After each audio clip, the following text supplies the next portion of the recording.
Shalom, shalom, boa tarde. Hoje nós estamos no dia 2 de julho do ano 2021. Pelo calendário judaico, hoje nós estamos no dia 22 do mês de Tammuz, do ano 5781. E dentro do ano 5781, corrigindo, os nossos dias do ano, hoje nós estamos exatamente a 299 dias do ano 5781. Estamos nos aproximando do fim do ano e, pela graça bendita de Hashem, para dar uma atualizada, nós estaremos findando este ano, 5781, que é a data da contagem da criação. Nós estaremos findando essa data exatamente na segunda-feira, dia 6 de setembro, ao pôr do sol, nós completamos o ano 5781. E a partir do pôr do sol do dia 6 de setembro, nós estaremos adentrando no primeiro dia de Tishrei, é o Rosh Hashanah, do ano 5782. Então, vamos aí estar nos preparando para o dia 6 de setembro, para o Rosh Hashanah, o Ano Novo Judaico 5782. Hoje, repetindo, estamos no dia 2 de julho do ano 2021.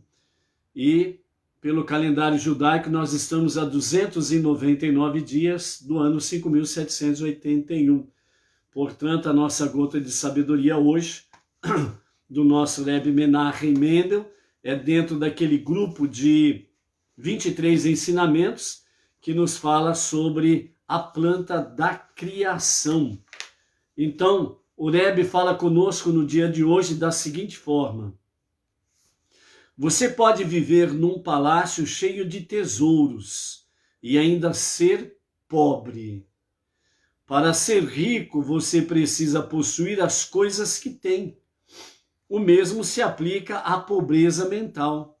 Você pode ter todo o conhecimento e ideias brilhantes do mundo, mas permanece pobre até que eles se tornem parte de você. Baruch Hashem, pela palavra de sabedoria do nosso Rebbe Menachem Mendel, o tzadik da nossa geração, o líder da nossa geração, nessa gota de sabedoria, nesse ensinamento que o Rebbe nos traz, primeiramente ele nos fala dentro de um campo material, físico, que é o nosso mundo inferior, o mundo de Asiá, o mundo da ação. Então, quando ele nos diz, você pode viver em um palácio cheio de tesouros, riquezas, ouro, prata, pedras preciosas e companhia limitada, ele fala que mesmo que você venha viver num palácio cheio de tesouros, ainda assim você será pobre. Para ser rico, diz o Rebbe, você deve possuir as coisas que tem. Ou seja, no campo físico, o que o mestre está nos dizendo aqui, o nosso Rebbe, o nosso professor, ele está dizendo que independe qual é o grau daquilo que você possui, fisicamente, materialmente falando. O importante é que você, ao ter o que tem, além de você ser agradecido a Deus, você precisa fazer com que estas coisas façam parte da sua vida de forma transparente, honesta. Isto é meu, no sentido de que você não tem vergonha do que tem. Seja pouco ou seja muito, primeira coisa, gratidão a Deus. A segunda questão é você realmente tomar posse disso que Deus te deu. Então, tem aquele famoso ditado popular que diz assim, não tenho tudo o que eu quero, mas tudo que eu tenho, eu sou grato a Deus. Isso é ser rico. Então, por isso, há muitos exemplos, né, nesse sentido, de pessoas materialmente falando pobres, mas que são felizes. Então, isso é importante. Ou seja, fazer com que estas coisas realmente sejam tuas. E dentro desse aspecto aí, então, como diz o ditado, para compreendermos melhor o ensinamento do nosso Rebbe, não tenho tudo que eu quero, mas tudo que eu tenho, eu agradeço a Deus. Então você é uma pessoa rica e abençoada. No segundo aspecto desse ensinamento, que o Rebbe traz para nós hoje, ele diz assim: o mesmo se aplica sobre a questão da pobreza mental. Né? Dentro dessa questão da pobreza mental está exatamente a questão espiritual. Então diz, você pode ter todo o conhecimento e ideias brilhantes do mundo, mas permanece pobre até que eles se tornem parte de você. Nesse segundo aspecto, o que o Rebbe quer nos ensinar aqui é o seguinte, sobre a questão da pobreza mental. Não adianta nada você ter conhecimento mental, cultural, intelectual das Escrituras. Se as Escrituras não fizer parte da sua vida, o seu conhecimento mental, intelectual, cultural, não vai servir para nada. Então o Rebbe diz, mas dentro desse aspecto, você permanece pobre até que eles se tornem parte de você. Ou seja, todo o conhecimento que temos até aqui, do monoteísmo, com fundamento judaico, a unidade, a unicidade de Hashem, as 7 leis universais, os estudos da Torá pertinentes àquilo que nós podemos, além de conhecer, podemos aplicar nas nossas vidas. Então, toda essa bagagem espiritual, ela de fato vai ser uma questão de pobreza espiritual, ou pobreza mental, ou uma riqueza espiritual, ou uma riqueza mental. De que forma? Se você apenas está no campo do conhecimento, você está apenas no campo intelectual, então você é qualquer um que estuda qualquer coisa em qualquer lugar. Mas a partir do momento que você tem o conhecimento das Escrituras, o conhecimento das 7 leis universais, o conhecimento da unidade e da unicidade de Hashem, e você faz com que estas coisas, elas de fato fazem parte da tua vida, no seu dia a dia, no seu momento a momento, então você é verdadeiramente uma pessoa rica. Então, nesse aspecto, amados, tudo está ligado exatamente àquilo que nós temos, se faz ou não parte da nossa vida diária. Dentro do aspecto físico, material, que envolve o nosso mundo de Asiá, o nosso mundo físico, o que o Rebbe nos traz aqui nesse ensinamento, não adianta nada você ter e habitar, né, num palácio cheio de tesouros e ainda você continuar pobre, né? No sentido de que estas coisas elas devem fazer parte da sua vida, né? No sentido exato da palavra. Então, você precisa, como diz o ditado popular, não tenho tudo o que quero, mas o que eu tenho agradeço a Deus porque Ele me deu. É esse princípio que nós temos que ter.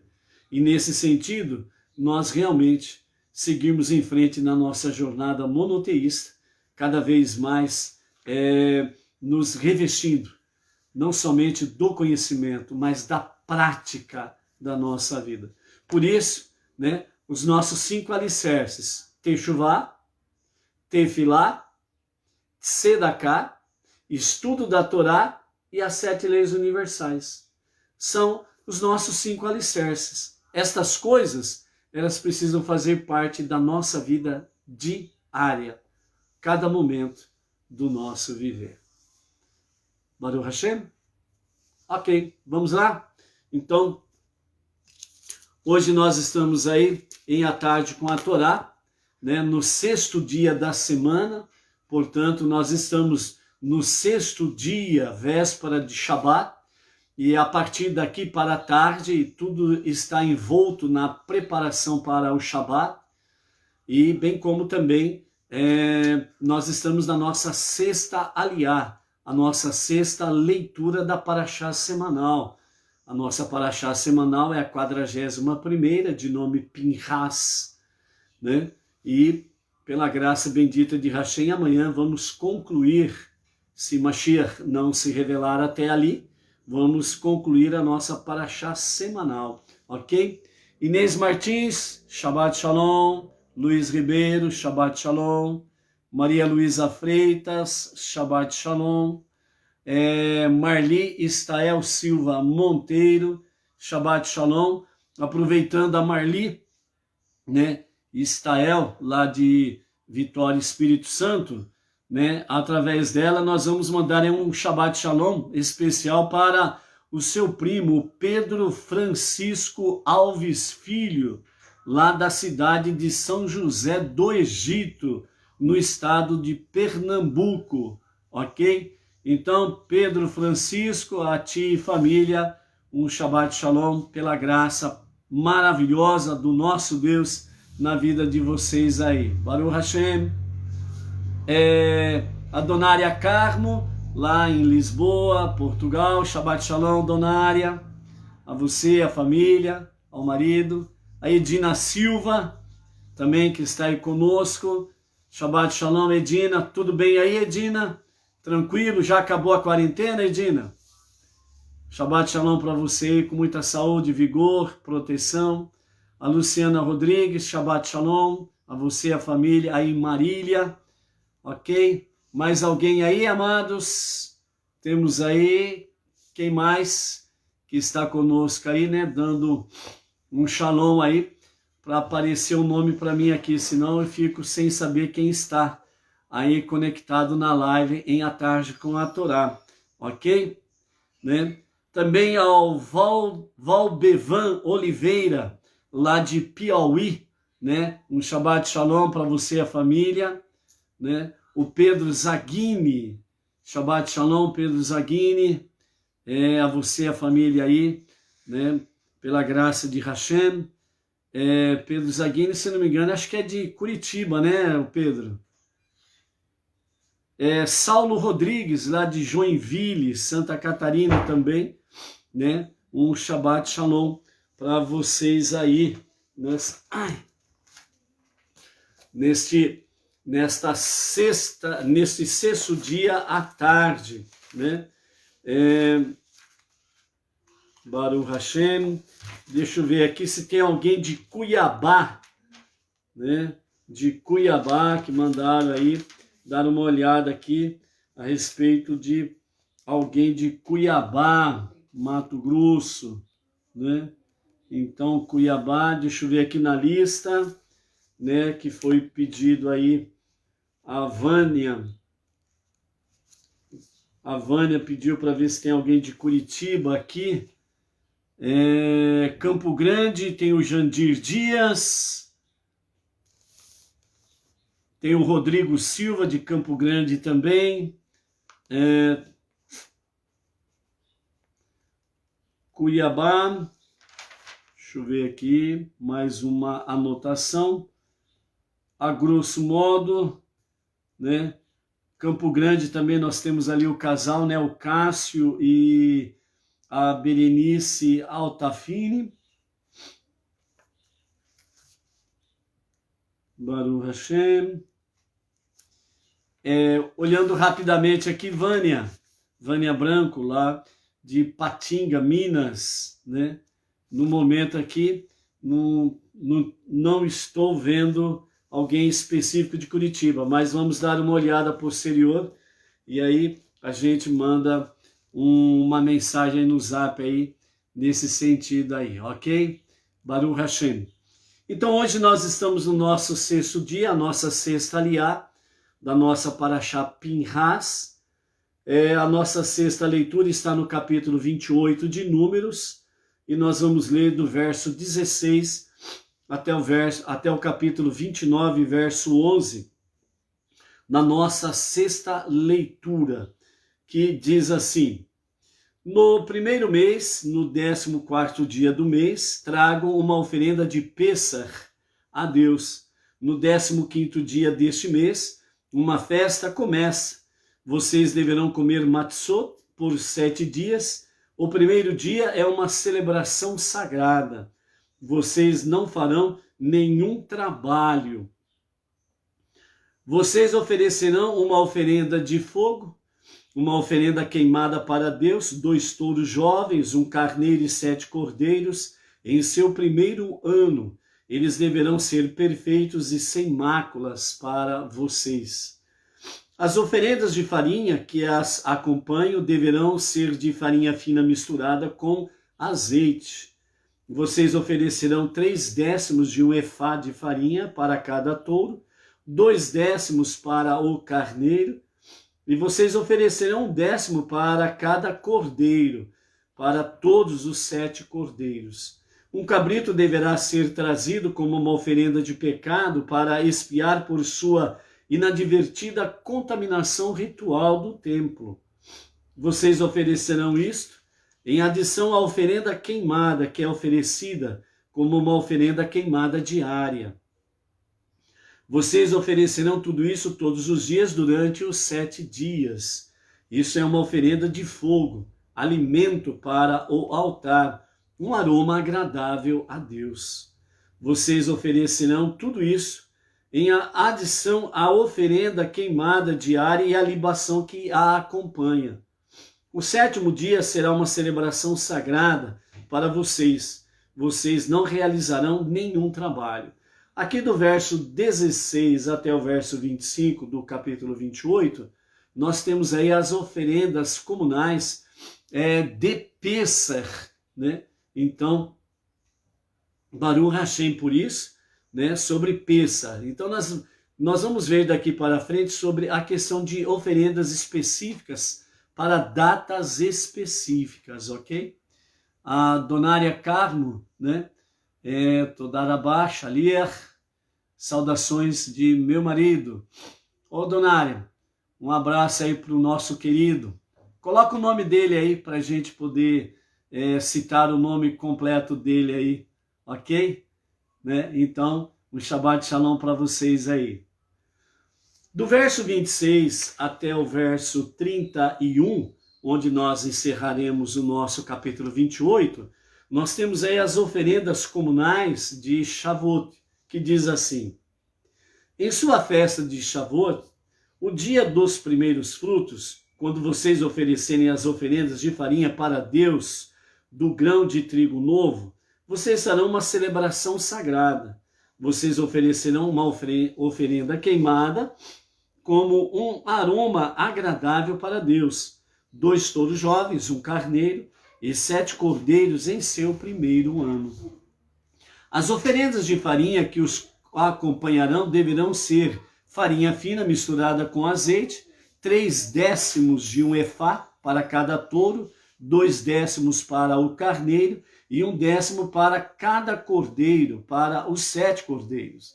Ofereça um cabrito para expiar por sua inadvertida contaminação ritual do templo. Vocês oferecerão isto em adição à oferenda queimada diária e à oferenda de farinha que a acompanha. As oferendas deverão ser perfeitas em sua qualidade para vocês, bem como as suas libações. Aqui nós encerramos o capítulo 28 e nós vamos entrar no capítulo 29 agora. O esposo da Donária Carmo, José Luiz Marques Carmo.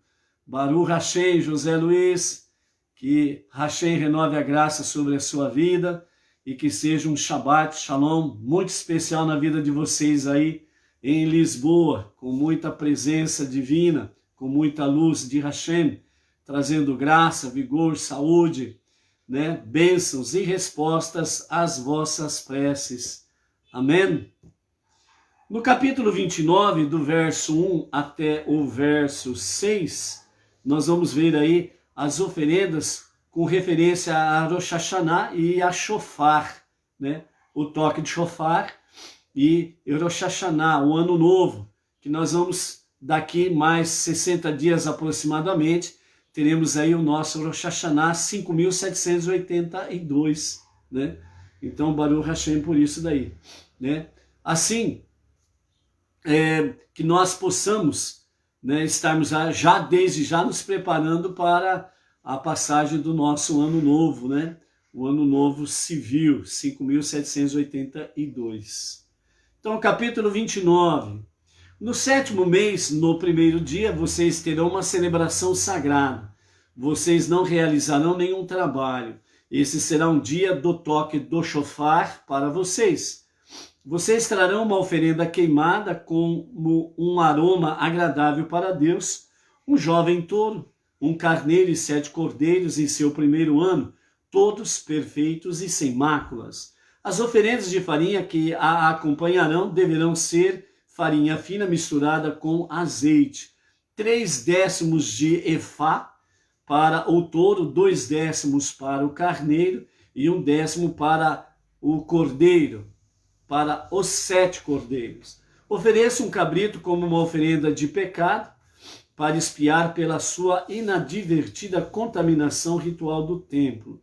Então, em todas as festividades, nós observamos aqui que o sacrifício para perdão de pecados é um cabrito, não é cordeiro como nunca foi um cordeiro, ok?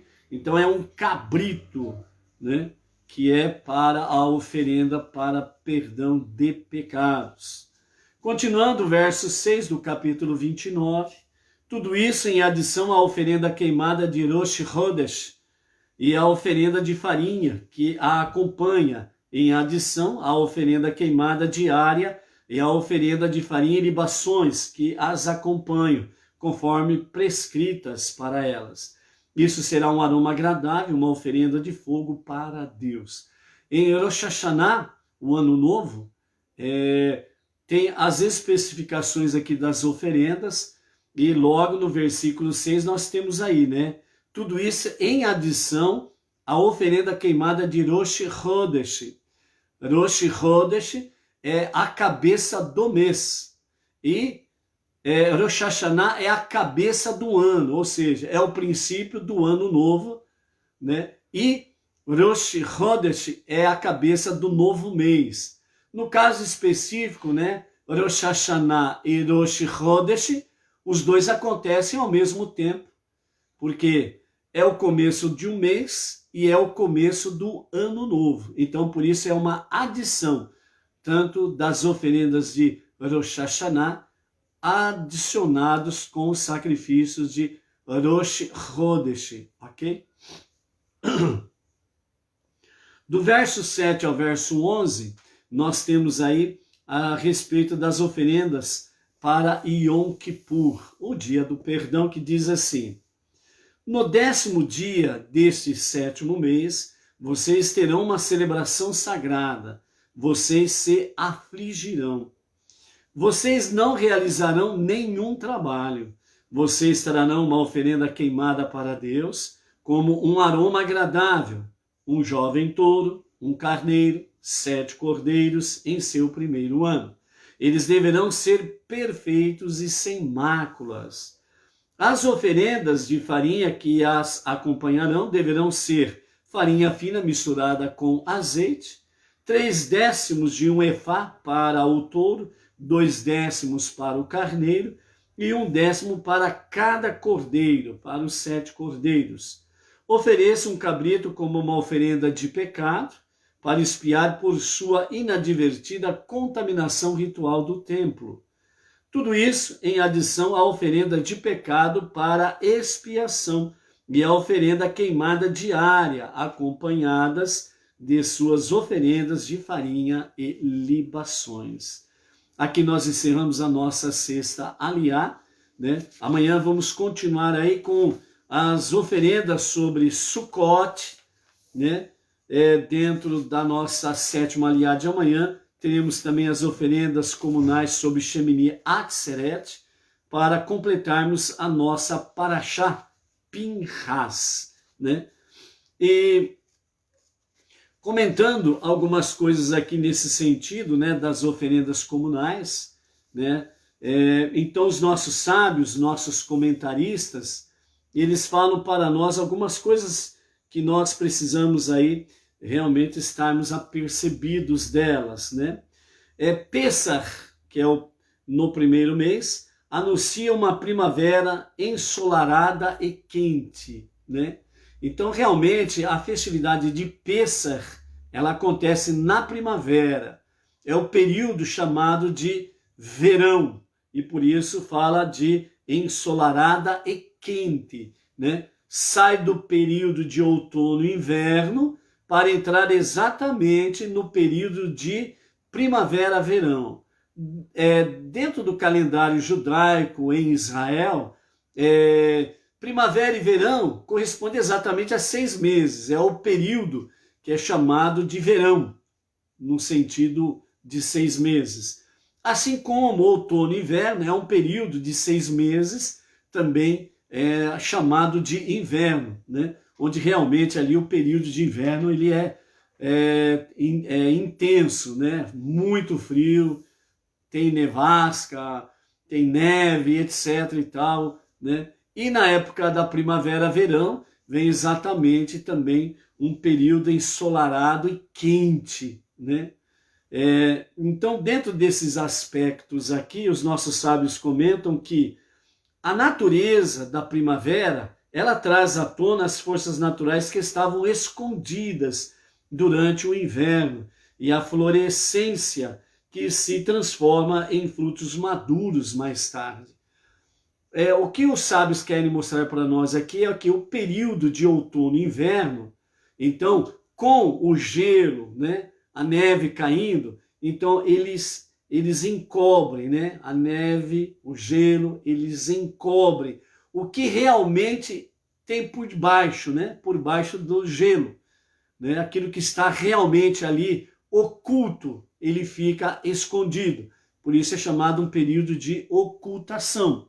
Quando chega o período de primavera-verão, onde vem esse período ensolarado, né, sol intenso, calor, então o gelo derrete. E aí então os sábios dizem, né, e dessa forma vem a florescência, que se transforma em frutos maduros mais tarde.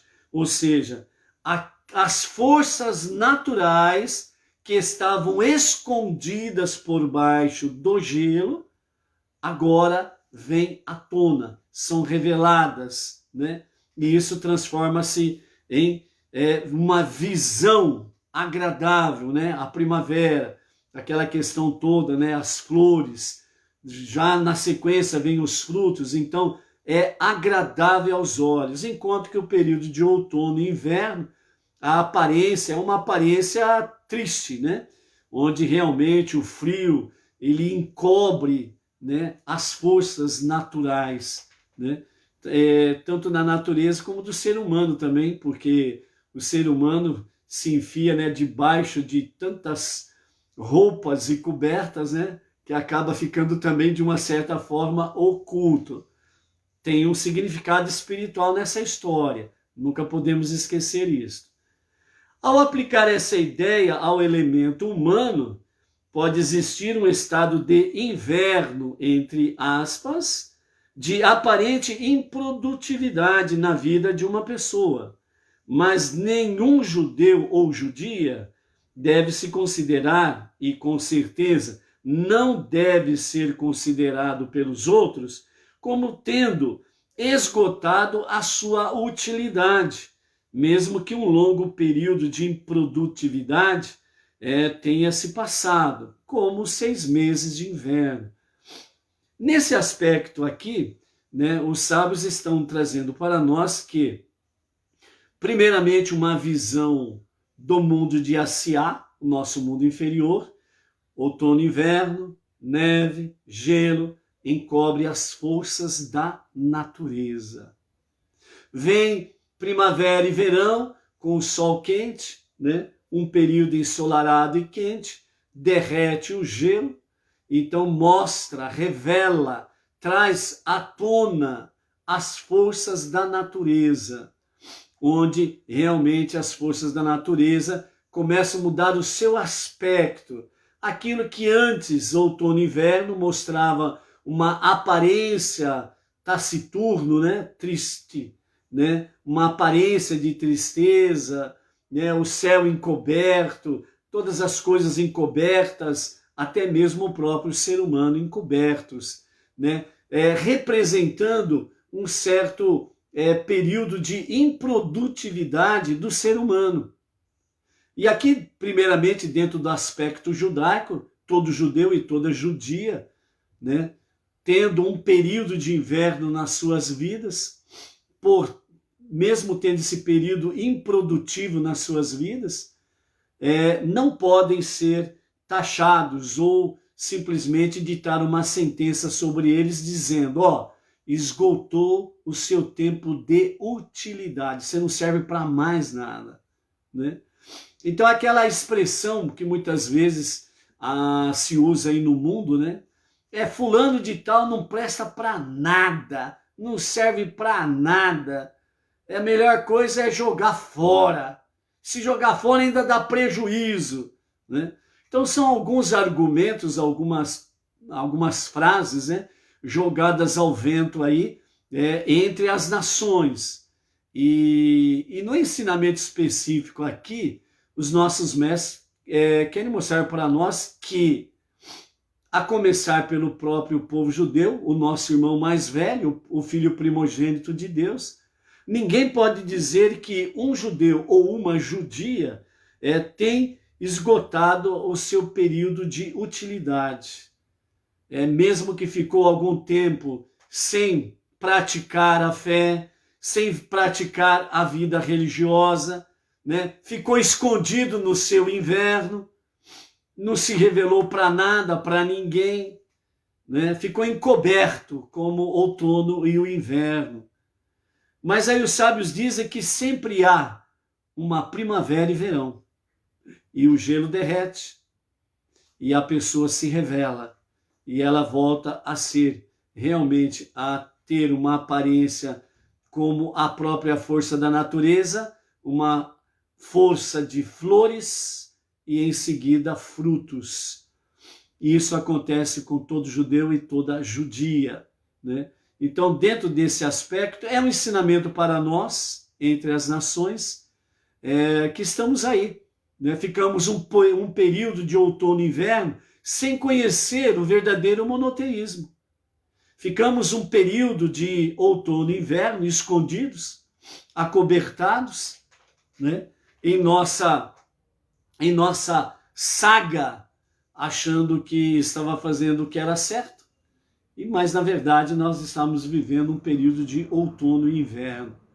Mas aí, pela graça bendita de Hashem, ele fez brilhar o sol da primavera e verão para derreter o gelo, a indiferença, né? E aí nós começamos a conhecer o que é monoteísmo com fundamento judaico, o que é a Torá, os 5 primeiros livros das Escrituras, o que é de fato o judaísmo, o que é de fato a visão do único e verdadeiro Deus e Salvador. Então, à medida que o sol da primavera e do verão foi brilhando cada vez mais em nossas vidas, então o outono e inverno foi ficando para trás. Então nós chegamos nesse período de primavera e verão e realmente Deus tem mostrado para cada um de nós, Benei Noach, não judeus, que tem abraçado a fé monoteísta, que não se esgotou o nosso período de utilidade. Temos ainda muita coisa para fazer. Muita coisa para fazer. Então, uma das coisas aí, né, que nós podemos, né, ter um bom embate, no bom sentido, um bom embate com Deus, né? Não no mesmo nível de Moshe, de Pinhas, de Yehoshua, Caleb, por exemplo, Miriam, Arão, né? Mas nós estamos indo em frente, né? Mas nós temos aí bons argumentos para chegar para Deus e falar para ele: Pai, ó, eu sou teu filho, faço parte do povo que é o teu filho mais novo. O teu filho primogênito é o judeu, é o povo judeu. E a partir do momento que através deles através desse irmão mais velho, eu tenho chegado aqui no monoteísmo e tenho conhecido a ti mais de perto, então, Deus, eu te peço a ti, tu que és Pai das misericórdias, né? Que as tuas misericórdias não se apartem de mim. Prolonga os meus dias com vigor e saúde para trabalhar na tua causa, para trabalhar na tua seara, para trabalhar como não-judeus que somos entre as nações, para que, assim como eu, o sol da primavera e verão veio brilhar, que eu possa levar esse sol da primavera e verão para outros que ainda estão no inverno, no outono e no inverno, para que esse sol, o sol da justiça que vem de ti, esta luz da justiça que vem de ti, posso levar a eles, para que eles possam somar conosco nessa jornada monoteísta. Então temos muito a fazer, Pai, temos muito que trabalhar, e nós precisamos da tua ajuda, precisamos dos recursos para fazer, né, a tzedakah, ofertas e dízimos, para empreendermos nos nossos projetos, tanto nacional, que é o caso da nossa sinagoga Beit Chabad do Brooklyn, com o nosso Rav Yaakov Gerenstad, assim como também os nossos projetos regionais, que são as comunidades regionais, para podermos, ó Pai amado, dissipar as trevas e trazer cada vez mais a luz da tua presença, da tua Shekhinah, a luz da tua Torá, do teu conhecimento, da tua palavra, para que assim, cada vez mais, as trevas vão se dissipando e possamos, juntos, ombro a ombro, com o nosso irmão primogênito, possamos assim, ó Pai amado, estarmos trazendo, né, a revelação do justo e verdadeiro Mashiach, preparando o mundo para ser o teu lar plenamente. Então, dessa forma, Pai, esse é o meu pleito, essa é a minha reivindicação, esta é a minha petição fundamentada na tua Torá, legal, lícita, que rogo a ti estas graças. E não deixe de fazer isso. Faça. Se você lembrar, faça todo dia, melhor ainda, né? Esse pleito, né? Essa petição diante de Deus, e que ele possa ir. Mas não esqueça, né? O objetivo fundamental é estarmos no trabalho, né? Sombra e água fresca, aqui não é lugar. Se alguém quer moleza, vai desentortar banana. Se alguém quer moleza, vai enxugar gelo. Se alguém quer moleza, vai empurrar melancia ladeira abaixo. Por isso, esse é um caminho, ai meu Deus do céu, para os corajosos, os ousados, que recebem de Hashem realmente toda a inspiração para seguir em frente, né? Mas nós precisamos dar o primeiro passo, e isso é importante. Então, por isso, à medida que a primavera e o verão vão se estabelecendo, nós não podemos esquecer que nós precisamos estar produzindo, seja de acordo com a realidade de cada um. Seja de acordo com a realidade de cada um. Tem uns que têm a graça bendita de fazer a intercessão em favor deste ou daquele, desta ou daquela pessoa, deste ou daquela assunto, negócio, e a sua prece sobe com mais poder e a resposta vem mais rápida, né? Para abençoar este ou aquele empreendimento e assim sucessivamente.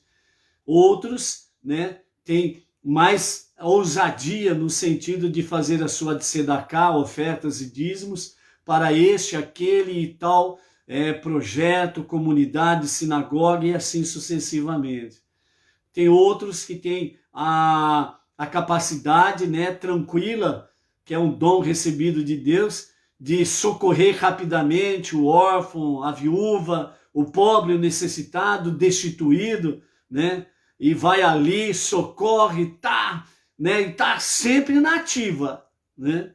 Então, o empreendimento, ele é maravilhoso, grandioso.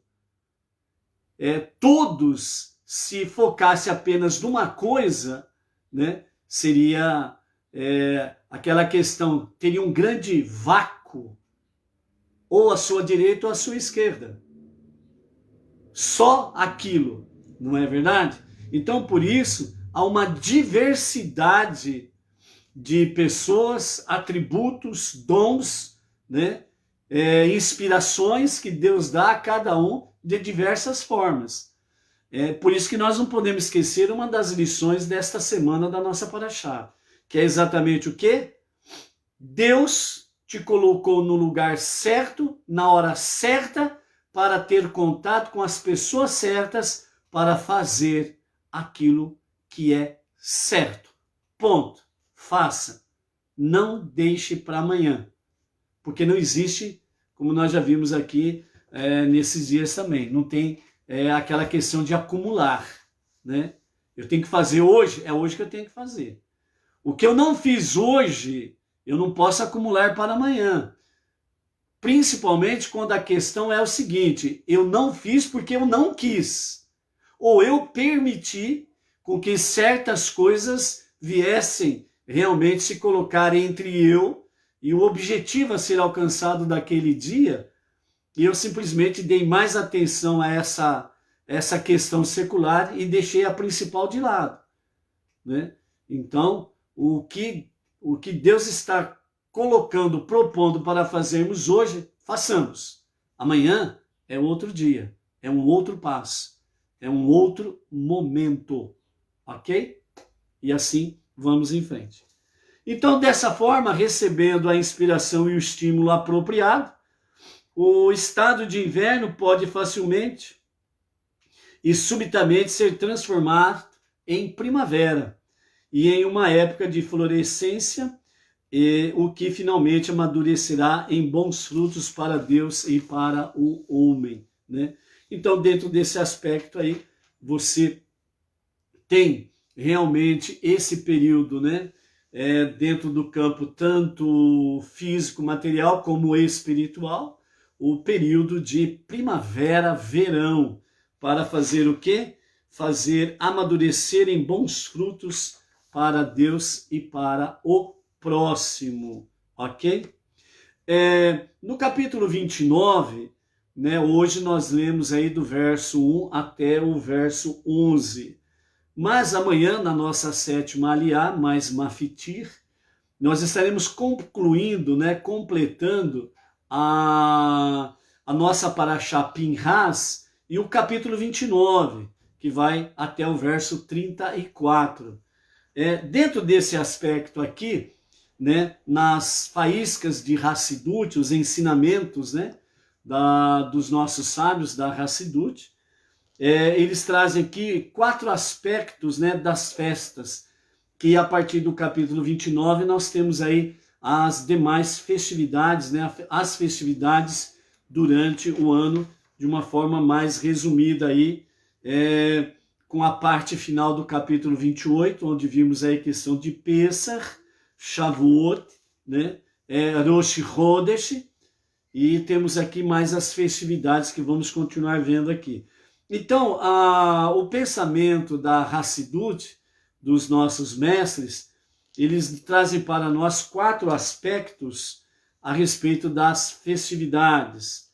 É sempre enfatizado que a missão do homem na vida inclui também elevar o ambiente em que ele vive, de acordo com o intento divino de toda a criação e de todas as suas particularidades, infundindo santidade e divindade em todos os aspectos do mundo físico, dentro do seu alcance, nos chamados 4 reinos. Os 4 reinos no hebraico são, o nome dado em hebraico são Domen, que é o mineral, o reino mineral, Tsomeach, que é o reino vegetal, Rai, que é o reino animal, e Medaber, que é o reino humano, que é também conhecido como o reino falante, porque somente o ser humano tem o poder de falar, ok?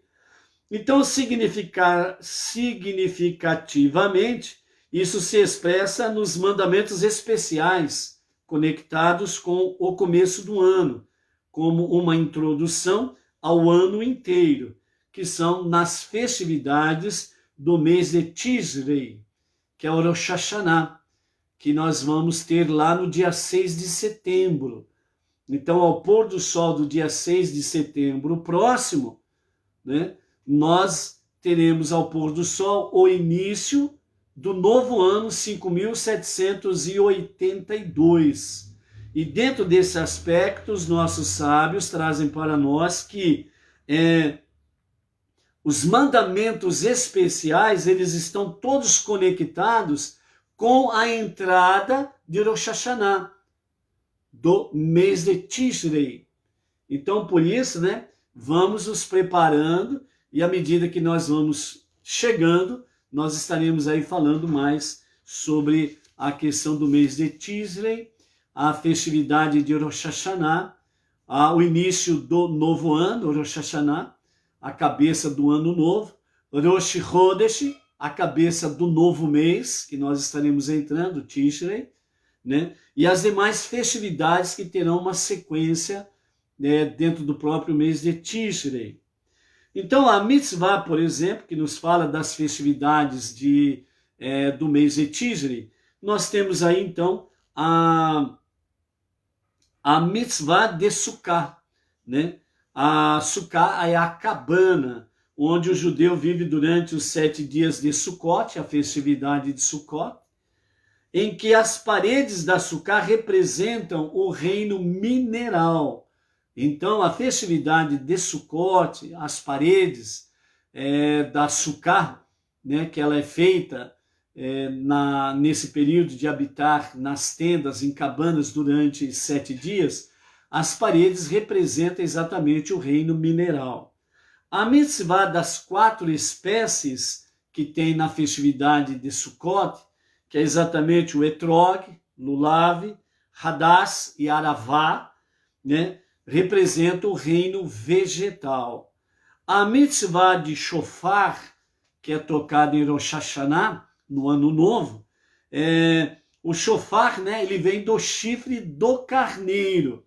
E esse chifre do carneiro, ele representa exatamente, né, o carneiro que foi ali ofertado a Hashem no lugar de Itzhak, né? Então, o shofar, ele representa o reino animal. E todas essas coisas, por serem mandamentos divinos, são elevadas através do Medaber, o reino Medaber, literalmente o reino falante, que é o ser humano. A pessoa realiza a dita mitzvah, o mandamento e todas as demais, enquanto ela eleva a si mesma e a toda a humanidade. Então, o próprio ser humano, além dele elevar-se a si mesmo, ele, ao mesmo tempo que está praticando, né, os mandamentos específicos de cada festividade, e no caso aqui específico, né, de Rosh Hashanah, que é o ano novo, e as festividades que estão dentro do mês de Tishrei. Então, dessa forma, além dele, no começo do ano, elevar a si mesmo, ele também eleva toda a humanidade.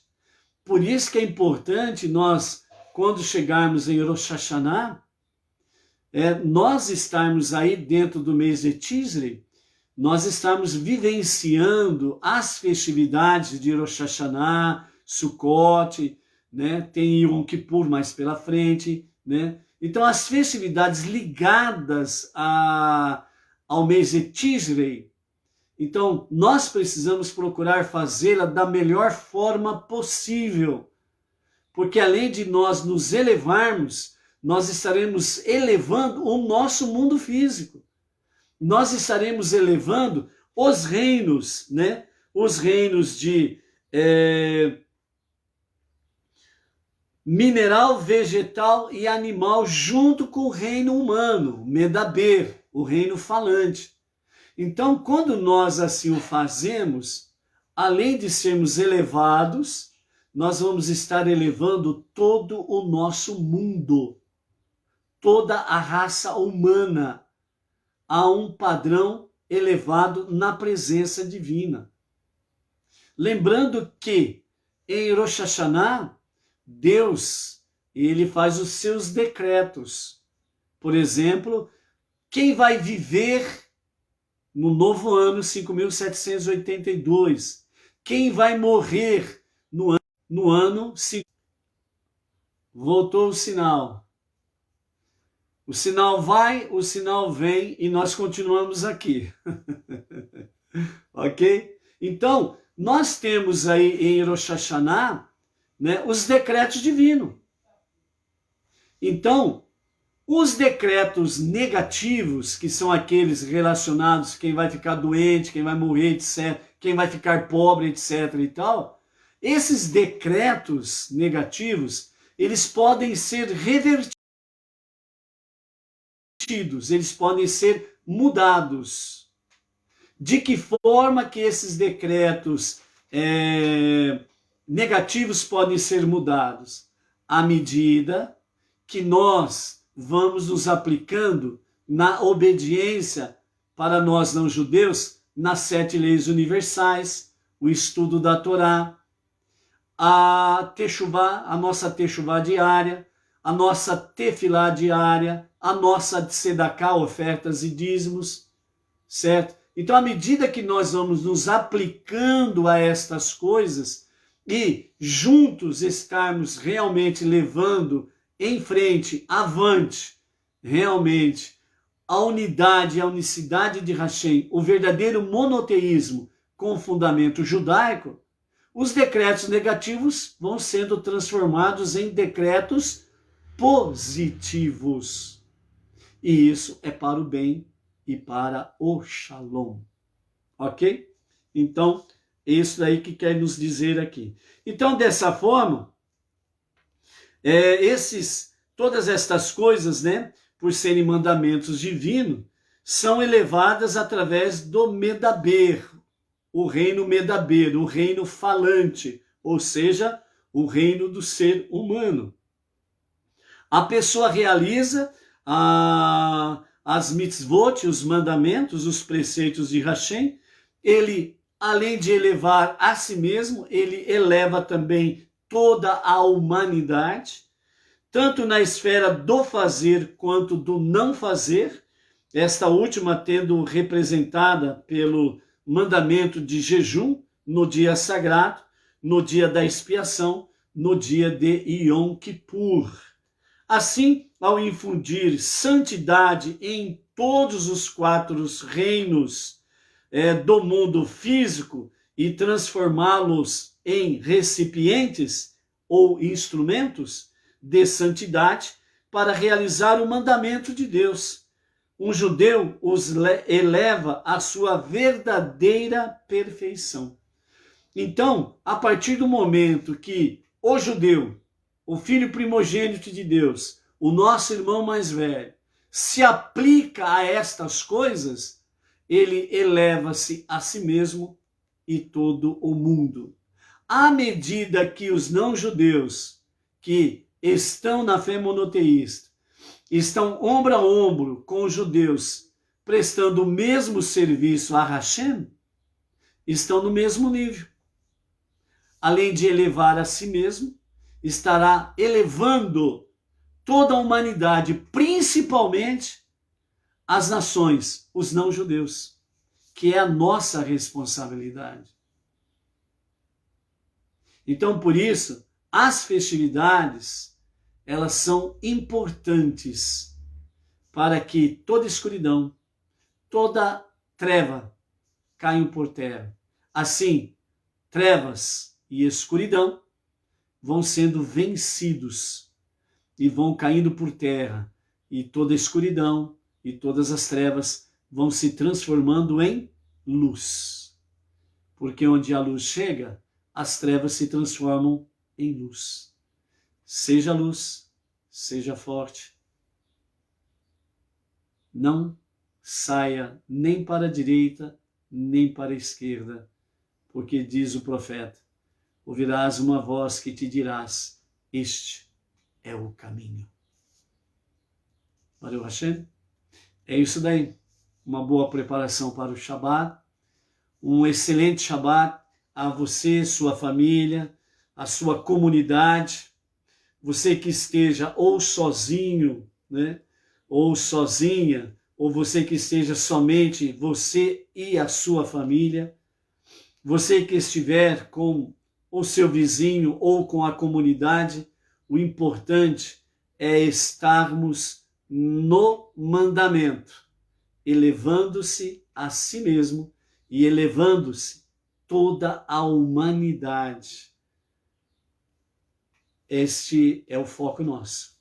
Por isso, Shabbat Shalom, e pela graça bendita de Hashem, até amanhã, para a nossa 7ª Aliá mais Mafitir. Shabbat Shalom!